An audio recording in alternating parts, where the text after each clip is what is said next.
Join me in welcoming Michael Keresman. Hey, Michael, how you doing today? Wonderful. Enjoying this one last weekend of the summer, although it's darn cold here in Cleveland, Oh no, like yeah, it's 50, going to get 50 really degrees. cold there here pretty soon, isn't it? Yeah. So anyway, it's a wonderful holiday weekend and families coming over and yeah, all good. How are you? Nice. I'm doing really good, thanks. So today we want to talk about your book. It's called Quietly Spectacular. Um, First off, though, tell us a little bit about you and how you show up in the world. Well, our name, 3x3 Ventures, is an amalgamation of two things. One, my wife and I were successful in three organizations. We helped create the first statewide HMO network in the country. We were co-founders at a company called Steris and then founder of a company called Cardinal Commerce, which created the largest digital authentication network in the world. And Visa eventually bought us. And the other three is our represents our three daughters. And the older we get, the more we realize the latter three are far more important than the first three. So that's a little bit about us. Married with three daughters, all married, three grandkids, and a beagle puppy. So that's who we are. I love it. Grandkids are the best, aren't they? They're just kind of like God's gift to you to torment your children for all the things they put you through, right? I couldn't put it better myself. I think it's really interesting, kind of the cycle of life. When you first, you're a kid, you think you're no effort. In fact, I remember telling my mom I was as maintenance free of a kid as you could have, and she just smirked and laughed. And then I realized when we had kids, there's no way you're a maintenance free kid, no matter how good. No way. And then you have a short memory because you forget a lot of that. And then when you have grandkids and you see all what our daughters and son-in-laws are going through, you realize we did all that. Wow. And so yes, and you know, you also have the grandparents' blessing and curse. I hope you have a child just like you. Absolutely. Yeah, my second oldest daughter, her daughter said to her, this is a few years ago. She was about 5 at the time. She says, "Mom, even though you're old, I still love you." She Yeah. was like 27 or 28 at the time. Well, I think age is one of those things that, 15 years older is old. No matter where you are, it's 15 years. And it's kind of funny because we're having our annual fraternity golf outing for charity next weekend. And, we were talking about that we're getting up there in years. And I said, yes, because 20 years ago, we'd have thought, can those guys still golf? It's so true. So, talk to us about your book. It's called Quietly Spectacular, and it's about rethinking success on your own terms. So, tell us, what do you mean by being quietly spectacular? you know, the more people I meet, you know, the people I'm most impressed with have a very successful life in their own right, but they're not famous. They may not even be rich, but they're very comfortable in who they are, what they've done, and their everyday life. And those are the people that, I belong to a country club in Florida and met a lot of folks. And, you can go to places and, I remember we were looking at different places to have a Florida home. And one place we went to, it took less than 3 minutes before anybody there told me how important they were, how much money they had. And I was like, I don't really care. I mean, who are you? And another place, I've golfed and been with many people, and maybe after several, 8, 9, 10 times, I would finally say, Henry or Sally, what have you done? What do you do? And they'll tell me, and I'll go, wow, what a special life. So when you think about society and the expectations that are put on us from even a very young age, you should be a doctor or a lawyer or whatever. And, we were kind of pushed into what we ought to be. And sometimes we get trapped in that ought to be. And we're trying to measure our lives by the way other people think we should be. But I've noticed, and I think it's a very important message, is that each one of us, what's in our soul, what's in our heart, what we long to be, can be spectacular. A butcher, baker, candlestick maker, a barbershop on the corner of a street, raising a family. You can be quite spectacular, but in a quiet way, without the noise and fanfare, without the, I'm trending. Look at how many followers I have. Look at my fancy car, my office, my title. Those are trappings, and they can just steer us away from what really we were meant to be, what our cause is. And when you find what that cause is and begin pursuing it, it becomes quite fulfilling. And maybe even you reach one of those esoteric plateaus called self-actualization. I love that. So the top of your book says the things they tried to teach you about in life were just plain wrong. Give us an example. I mean, they have to get the book to read all of those, but give us an example, some of the things that people taught us about that are just plain wrong. Well, part of it is that you're not ready. You need more practice. You need more experience. You should get a degree.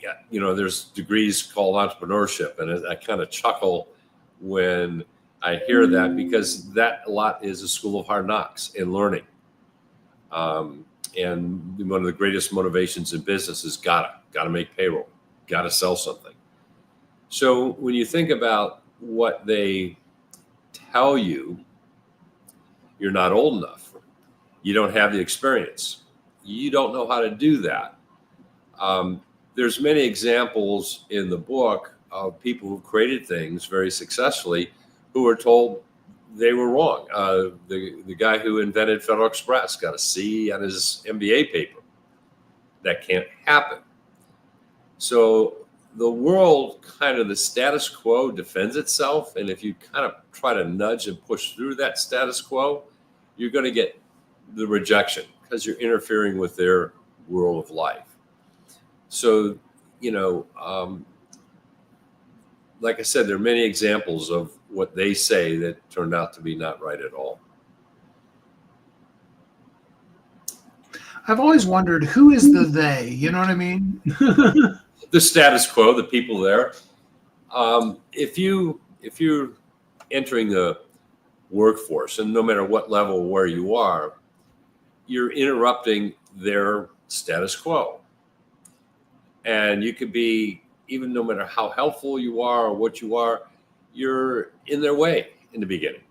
And you kind of have to nudge yourself in. And because people have their own comfort zones, the way they're doing things, this is the way we've always done it. This is the way we've always done it is one of those things that are not right. And so you have to pierce that status quo so that they could be your coworkers or people at work, but it could be your family. It could be your closest friends.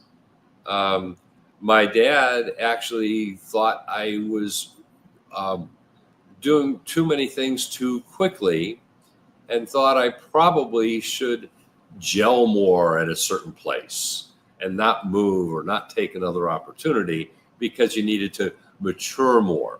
That's one of those things that they say. And they say, in this case was my dad, the teachers, professors, colleagues, managers, those kind of things, those kind of people. So you've had going back to they definition of success, 3 times over, in fact. So 3x success, if you will. And yet, when you're rethinking success, what do you find now is what success really looks like versus what you were told it was supposed to be? Well, so each of the ventures that we did were kind of, when we did the first statewide HMO network in the country, HMOs were thought to be the wrong way. They thought it was a communist plot. It was a step to socialized medicine. And then after it became successful, it was too capitalistic. Steris, we created the first rapid low temperature sterilization system. And it was a liquid process. If you think about the geometries and the complexities of endoscopic equipment, like those scopes that go either down your north side or up your south side, how do you clean the inside of that out? And we developed a gentle but effective liquid process.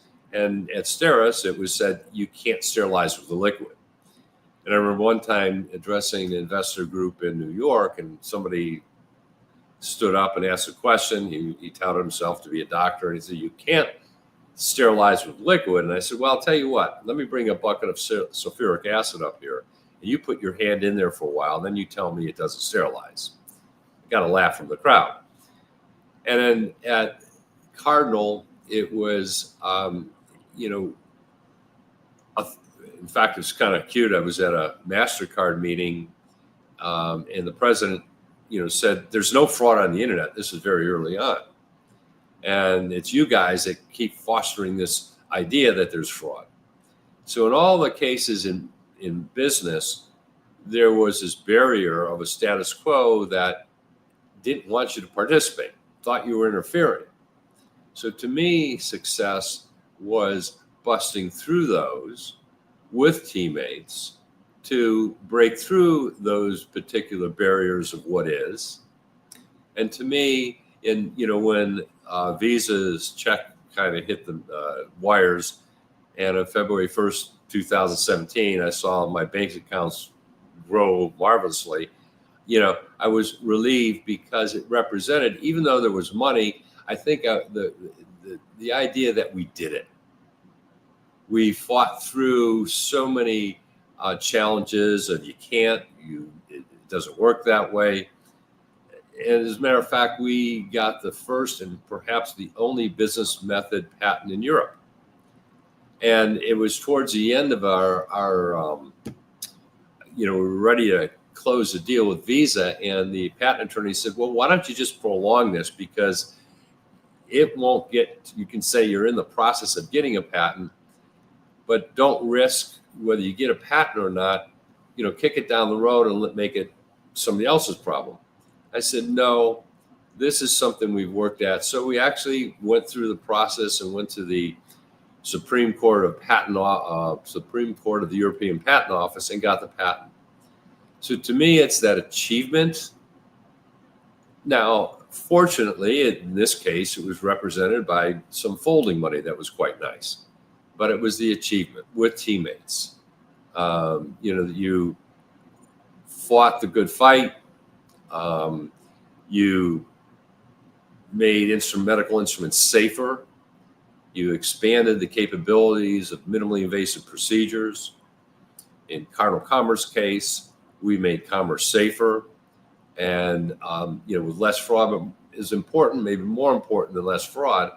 Sometimes fraud screens so tightly that the good guys can't buy.